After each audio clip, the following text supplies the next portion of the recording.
এক ছিল গভীর জঙ্গল। সেই জঙ্গলে বাস করত ছাগল ও তার একটি ছোট্ট ছানা। জঙ্গলের ভিতরে বাস করত একটি ভয়ঙ্কর বাঘ। বাঘটি 3-4 দিন ধরে না খেয়েছিল। আমার পেটে অনেক ক্ষুধা। আমি কোথায় গেলে খাবার পাবো? আমাকে যেভাবেই হোক আজ আমাকে খাবার সংগ্রহ করতেই হবে। এইদিকে ছাগল ও তার ছানা নদীর ধারে প্রতিদিন ঘাস খেত।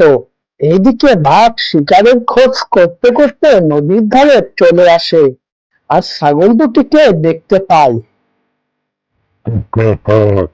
আজ আমি তোদেরকে খাবো। আমি আজ 3-4 দিন ধরে কিছুই খাইনি। মা, মা, ওই বাঘ আসছে, আমার তো খুব ভয় লাগছে। বাঘের এই কথা শুনে ছাগলের ছানাটি অনেক ভয় পায় এবং ভয় পেয়ে তার মার পিছনে লুকিয়ে পড়ে। মা ছাগলটি বাঘকে ভয় না পেয়ে একটি বুদ্ধি বের করে। ম্যা, ম্যা, আচ্ছা ঠিক আছে, আমাদের খাবে তার আগে আমার একটা কথা শোনো।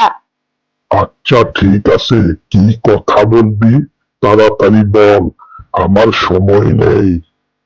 এই নদীতে একটি কুমির আছে, সে আমাদের লালন পালন করতেছে। আমরা বড় হলে সে আমাদের খাবে।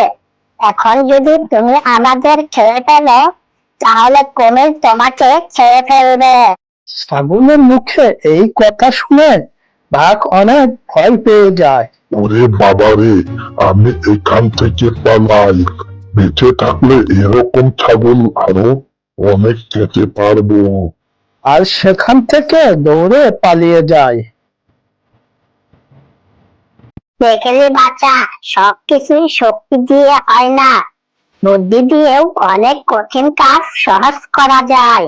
এভাবেই বুদ্ধি করে ছাগল ও তার ছানা বাঘের শিকার হওয়া থেকে বেঁচে যায়।